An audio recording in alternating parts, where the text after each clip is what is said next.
नाम मेरा नाम भगवान गायकवाड़। भगवान भाई गायकवाड़। गायकवाड़ गाँव का नाम आपका? मेरा उधर जलगांव जिले में है, अपने माँ। जलगांव जिला। आप कहाँ से निवृत्त हुए? मैं बैंक MSc हाँ। कौन सा पद पर थे आप? असिस्टेंट मैनेजर था। असिस्टेंट मैनेजर थे। आपके जीवन में बहुत ही समझ सुधार हाँ, परिवर्तनवादी और बाबा साहब ने लिखा है वो क्रांतिकारी विचार है, वो मेरा दिल में स्पर्श गया। अच्छा, हाँ हाँ हाँ, अब ये गाड़गे साहब की ये अपने अमरावती है, यवतमाल है, वहाँ मेरा एक दोस्त भी है पुराना। अच्छा। 2011 से जुड़े हुए हैं। अच्छा अच्छा हाँ वो दोस्त है पुणे में, नागपुर में है। हाँ हाँ और तो ये गाड़गे बाबा की बात आपने थोड़ी रखी है। हाँ हाँ। तो आपको मालूम हुआ गाड़गे बाबा के बारे में, क्योंकि आप बाहर राज्य के लोग आपको पहचानते नहीं होंगे, इसलिए मैं आपको गाड़गे बाबा के बारे में थोड़ा पढ़ के बताया हाँ हाँ हाँ और उसी के साथ बाबा साहब अम्बेडकर का लिंक जोड़ा के हाँ। दोनों का जो महान व्यक्ति थे, महान व्यक्ति, हाँ, हाँ। उनके बारे में आपको बताया। बराबर बराबर। तो आप अभी तो कलयुग चल रहा है, बराबर है। इंसान को खाए, हाँ राय, हाँ सही। ऐसा माहौल पूरा भारतवर्ष, पूरा दुनिया में, पूरा संसार में चल रहा है। तो बचने के लिए नई युवा पीढ़ी अपनी जनरेशन, उनको अब क्या उद्देश्य होगी? अच्छा हाँ, ये जो कलयुग है, हाँ ये कलयुग में क्या हो रहा है, ये सब यहाँ अंधश्रद्धा चल रहा है, अंधश्रद्धा, हाँ, गोवाबाजी चल रहा है अगवा बजवा, और वैज्ञानिक दृष्टिकोण से जितना जीना चाहिए लोग वो नहीं जी रहे हैं। हाँ अगर वैज्ञानिक दृष्टिकोण रखेंगे और पढ़े लिख के सब उसमें परिवर्तन लाएंगे, परिवर्तन, हाँ। आगे बढ़ेंगे, तो ये हो सकता है। लेकिन कई अपने ही समाज में, अपने समाज में, हाँ, भारतीय समाज कई लोग ऐसे हैं कि वो सब लोगों को टीवी के माध्यम से, टीवी सीरियल के हाँ, माध्यम से, सीरियल के माध्यम से, कुछ पिक्चर के माध्यम से, हाँ। कुछ गुआबाजी के माध्यम से बड़े बड़े लोग आते हैं, वो अंधश्रद्धा फैलाते हैं हैं और संसार लोगों को गुमराह करके उनसे कुछ पैसा भी उतारते हैं और उनका शोषण भी करते हैं। शोषण भी करते हैं, हाँ। और जो अशिक्षित लोग रहते हैं, जो पढ़े लिखे नहीं हैं, वो लोग क्या करते हैं, उसके अंडर आ जाते हैं और उसके अंदर आने के बाद जो अपने घर का जो आर्थिक जो अपना आर्थिक उत्पन्न रहता है वो सब वो बुआबाजी में अंदर चला जाता है, हाँ, वो बुआबाजी में, लूट लेता है। अगर वो लूटेगा तो घर में क्या बचेगा?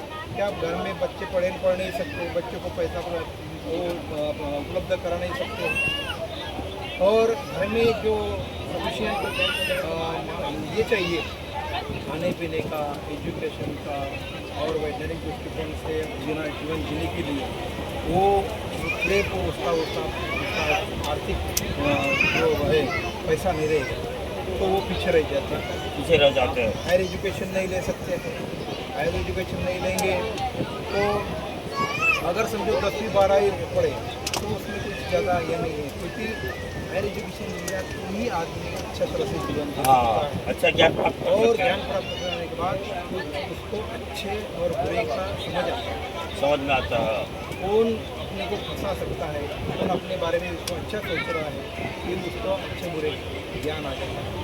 अगर तुम पढ़े लिखेंगे नहीं, आधा अधूरा एजुकेशन छोड़ देंगे तो आपको उतना ज्ञान नहीं आएगा, अपन उसमें बह जाते हैं, वो लोगों के पीछे भाग जाते हैं।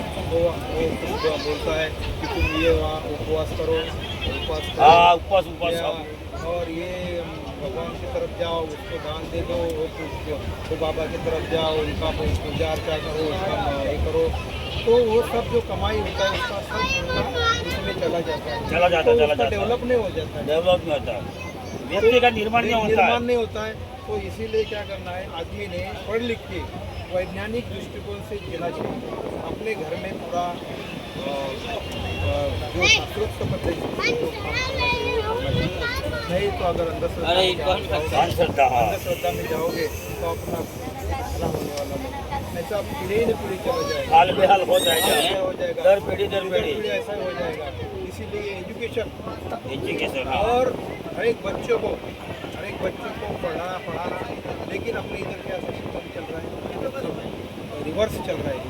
रिवर्स प्राथमिक एजुकेशन जो है वो बराबर नहीं है, सरकारी स्कूलें बंद होती जा रही है, हाँ बंद होती जा रही और है, प्राइवेट स्कूल जब बढ़ावा हो रहा है। तो और जो सरकारी स्कूलों में जो गरीब के बच्चे पढ़ते थे वो अभी कहाँ पढ़ेंगे, उसको पैसा नहीं पढ़ने के लिए, पैसा नहीं है। जो अमीर के लोग बच्चे हैं वो पैसा दे के पढ़ेंगे और आगे चले जाएंगे। जो पिछले 50 साल से पहले जो अपने भारतीय समाज की कंडीशन था वही फिर उसके पीछे आप भाग रहे हैं, आगे नहीं जाते समाज। नहीं, मैं तो ये कहता हूँ ये अपनी भारत सरकार को और पूरी सारी राज्य सरकार को अपनी सरकारी स्कूलों को बतानी है, तो केवल अपना अध्यापक है उनको केवल उनको वर्गखंड में बच्चों के पीछे, बच्चों के सामने बस केवल शिक्षा ही शिक्षा, इसके अलावा कुछ काम नहीं उनको देना चाहिए।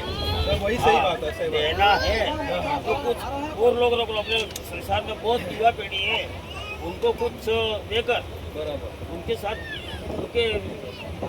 उनके साथ काम करवाओ। मैं वही कह रहा हूँ। हाँ जब अगर जो शिक्षक है शिक्षक को अगर आप शिक्षण के अलावा दूसरा काम देंगे तो क्या पढ़ाएंगे बच्चों को। ये पूरा बाहर पूरा काम में चला जाता है तो बच्चों को पढ़ा नहीं सकते। मतदार यादी सुधारना है, जनगणना है और हाजिरी सरकारी कामों का पूरा बोझ शिक्षक के ऊपर डाल दिया तो वो आपस में पढ़ा नहीं सकते, पूरा टाइम दे नहीं सकते। तो अगर बच्चों को पढ़ा ही नहीं पाओगे तो ये बच्चे पढ़ेंगे कैसे, आगे जाएंगे कैसे। जो प्राइमरी एजुकेशन आता है उसका अधूरा रहेगा, आगे बढ़ेंगे नहीं तो फिर आगे इनका भविष्य अंधकार में रह जाएगा। ये बच्चा है उनका उनका अगर भविष्य का बढ़ाना है उसको प्राइमरी एजुकेशन अच्छी तरह से देना चाहिए। शिक्षक को अच्छी तरह से पूरा शिक्षक स्कूल में उनको सब तरह से पूरा सुविधा देना चाहिए। जो शिक्षक की जो डिमांड है पूरा करना चाहिए और पूरा एजुकेशन में उसका ध्यान रखना चाहिए, न कि सरकारी कामों का। तो ये उनका भविष्य बढ़ेगा। ये अपने भारत का भावी पीढ़ी है। भारत का पंतप्रधान बन सकता है, ये भारत का मंत्री बन सकता है। ये यही तो भविष्य है। इनको अपनों को अच्छा तरह से ये करना है, ख्याल करना है, लेकिन इसके ऊपर ध्यान नहीं दे रहे लोग। जो राज्यकर्ता लोग हैं, जो कुछ प्रधारी लोग हैं, उन लोगों ने ध्यान देना कि वो दे नहीं सकते। देना जरूरी है।